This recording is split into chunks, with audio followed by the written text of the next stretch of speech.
អ្នកនាំពាក្យកម្ពុជាអំពាវនាវឲ្យអនុវត្តភ្លាមៗសេចក្តីប្រកាសរួមថ្ងៃទី27 ខែធ្នូ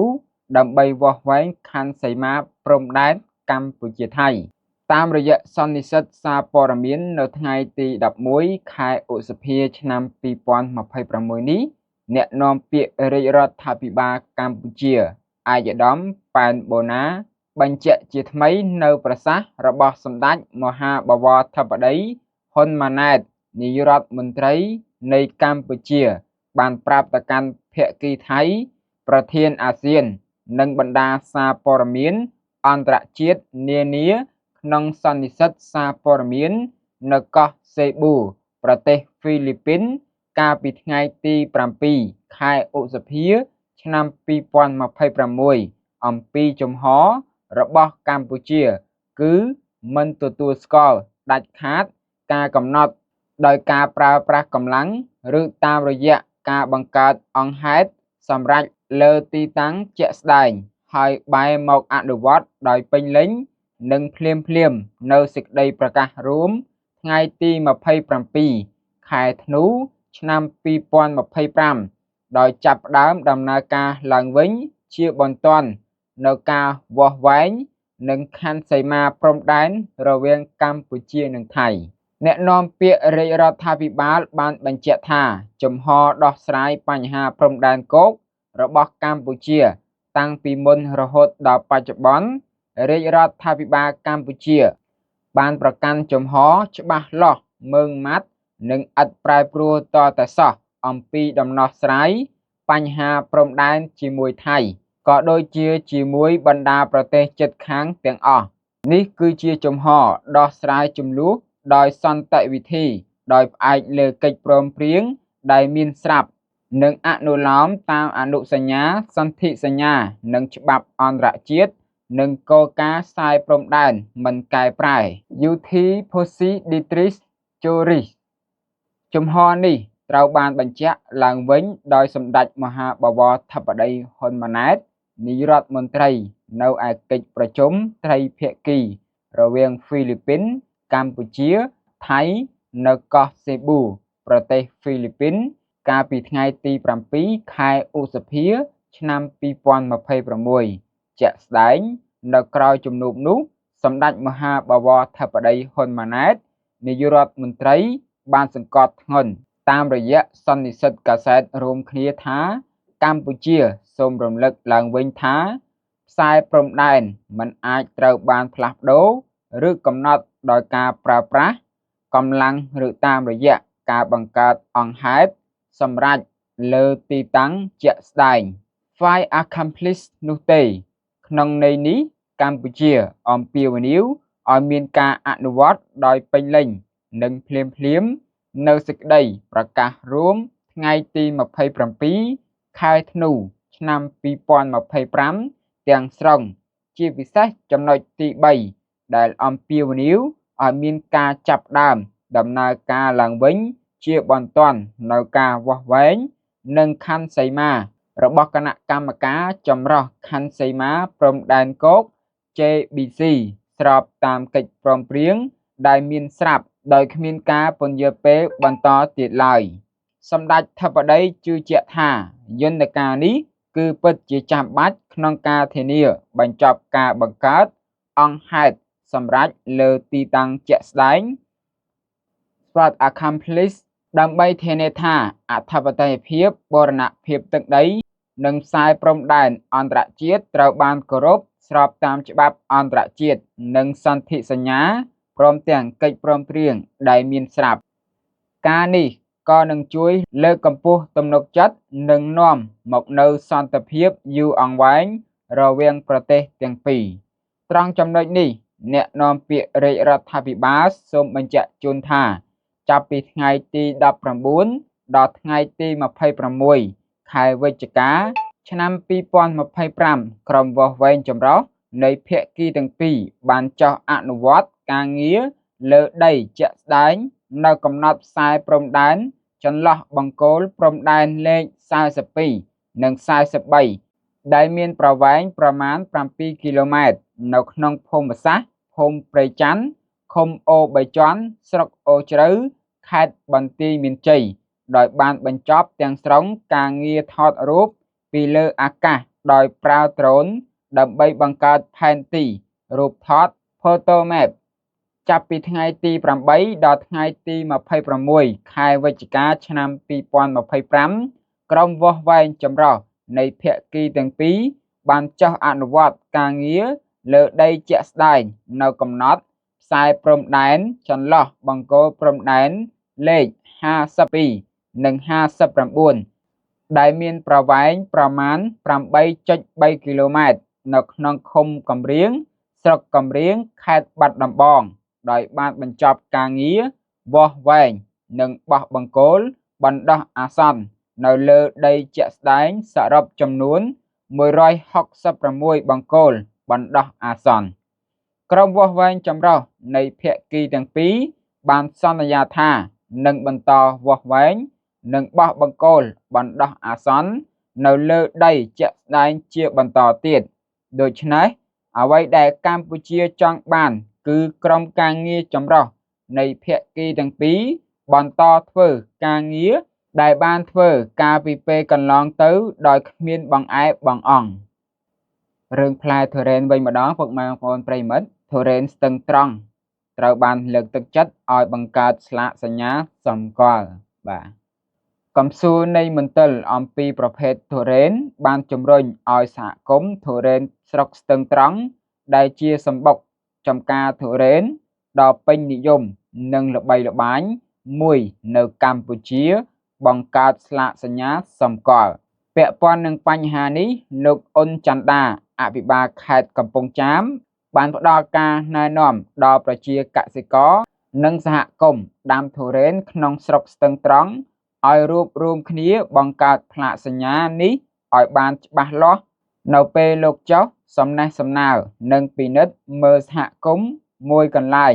នៅឃុំរៈត្នោតក្នុងភូមិសាស្ត្រស្រុកស្ទឹងត្រង់នាព្រឹកថ្ងៃទី8ខែឧសភាឆ្នាំ2026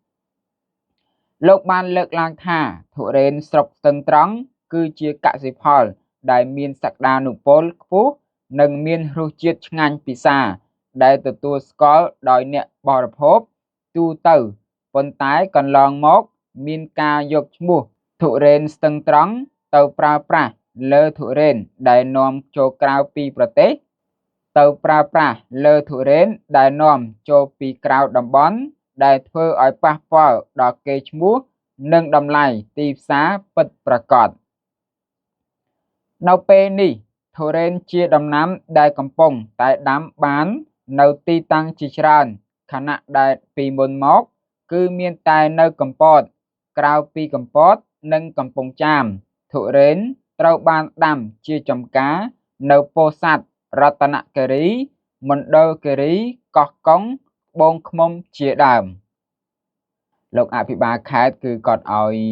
បង្កើតផ្លាកសញ្ញាសម្គាល់ឲ្យបានច្បាស់លាស់បាទកុំឲ្យមានបញ្ហាបាទ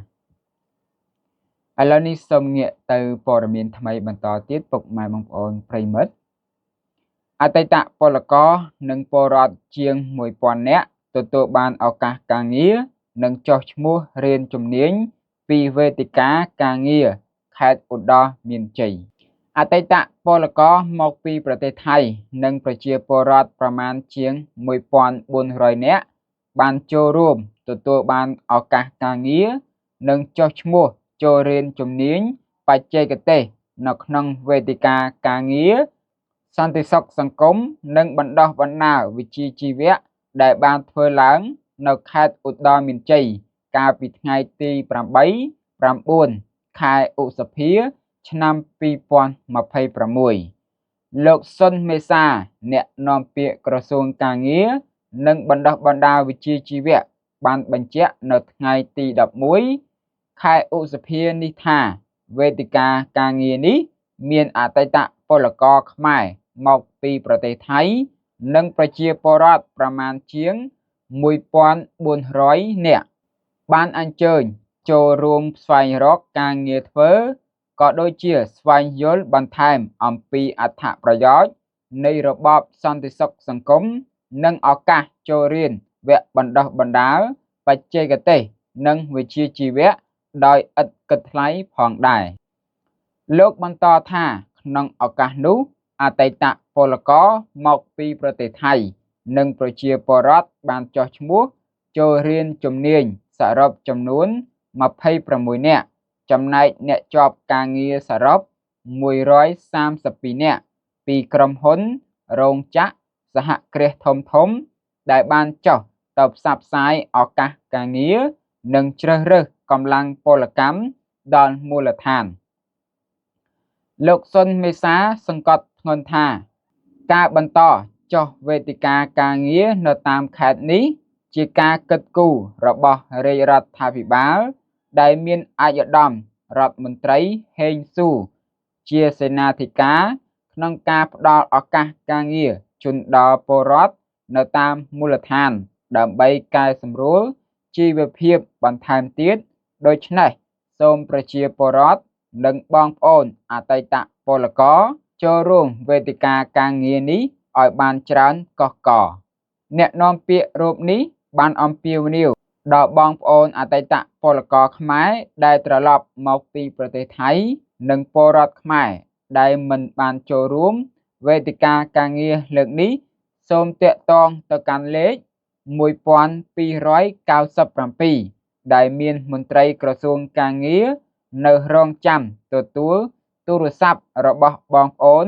7ថ្ងៃក្នុងមួយសប្តាហ៍ដើម្បីទទួលបានឱកាសការងារនិងការបណ្ដុះបណ្ដាលជំនាញបច្ចេកទេសនិងវិជ្ជាជីវៈដោយឥតគិតថ្លៃសូមរំលឹកផងដែរថាគិតមកដល់ពេលនេះក្រសួងការងារនិងបណ្ដុះបណ្ដាលវិជ្ជាជីវៈបានរៀបចំវេទិកាការងារសរុបចំនួន603លើកដែលបានផ្ដល់ឱកាសការងារដល់ពលរដ្ឋខ្មែរនិងបងប្អូនអតីតបាទគឺខាងក្រសួងការងារពុកម៉ែបងប្អូនចង់បានការងារធ្វើអាចតាក់ទងទៅក្រសួងការងារបាទបណ្ដុះបណ្ដាលវិជ្ជាជីវៈទៅបាទលេខទូរស័ព្ទ1297បាទអាចទំនាក់ទំនងទៅបានធ្វើការ7ថ្ងៃក្នុងមួយសប្តាហ៍បាទក្រុមការងាររបស់ក្រសួងការងារនិងបណ្ដុះបណ្ដាលវិជ្ជាជីវៈបាទអាចតាក់ទងទៅគាត់បានបាទពុកម៉ែបងប្អូនប្រិមិត្តដៃខ្មែរ TV សូមងាកទៅព័ត៌មានថ្មីបន្តទៀតគឺឃើញថាឯកឧត្តមគតិសង្ឃៈបណ្ឌិតគុណគឹមអញ្ជើញចុះសួរសុខទុក្ខលោកគ្រូអ្នកគ្រូនិងសិស្សានុសិស្សភាសឹកក្នុងខេត្តបន្ទាយមានជ័យបាទខាងបងប្អូនភាសឹកយើងនៅថ្ងៃទី11ខែឧសភាឆ្នាំ2026នេះឯកឧត្តមគតិសង្ឃៈបណ្ឌិតគុណគឹមទេសរដ្ឋមន្ត្រីអនុប្រធានទី1គណៈកម្មាធិការជាតិគ្រប់គ្រងគ្រោះមហន្តរាយបានអញ្ជើញចុះសួរសុខទុក្ខលោកគ្រូអ្នកគ្រូក្មួយៗនិងចៅសិស្សានុសិស្សជាប្រជាពលរដ្ឋភាសឹកដែលកំពុងសិក្សានៅសាលារៀនបណ្ដោះអាសន្នជាទីតាំងជាប់ជាមួយផ្ទះបណ្ដោះអាសន្នដែលសមាគមអតីតយុទ្ធជននិងនិវត្តជនកម្ពុជាសាងសង់សម្រាប់ប្រជាពលរដ្ឋភាសឹកស្នាក់នៅស្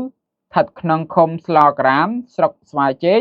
ខេត្តបន្ទាយមានជ័យទោះបីស្ថិតក្នុងកាលៈទេសៈនេះក្តីឯកឧត្តមគតិសង្ឃៈបណ្ឌិតគុណគឹមបានកោតសរសើរដល់លោកគ្រូអ្នកគ្រូ